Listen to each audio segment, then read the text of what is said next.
നമ്മുടെ കിള്ളിപ്പാലം ജംഗ്ഷനിൽ നൊങ്ക് സർബത്തൊക്കെ വിൽക്കുന്ന ഒരു സ്വാമിയാണ്. പുള്ളിക്കാരൻ ബ്രഹ്മചാരിയാണ്, സ്വാമിയാണ്. പുള്ളിക്കാരൻ്റെ കടയിൽ ഞാനിപ്പോൾ വന്ന ഒരു സർബത്ത് കുടിച്ചതേ ഉള്ളൂ. സ്വാമിയുടെ പേരെന്താണ്? നാരായണ സ്വാമിയാണ്.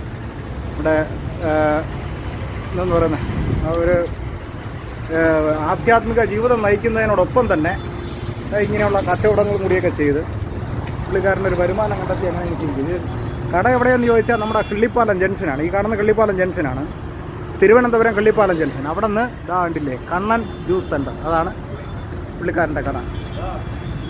അതാണ് നമ്മളെ സ്വാമി. ഉണ്ടോ നോക്കൊക്കെ ഇരിക്കുന്നത് കണ്ടില്ലേ? എല്ലാ തരത്തിലുള്ള സർബത്ത് ഐറ്റംസും അവൈലബിൾ ആണ്. പുള്ളിക്കാരൻ നന്നായിട്ട് ചെയ്യും.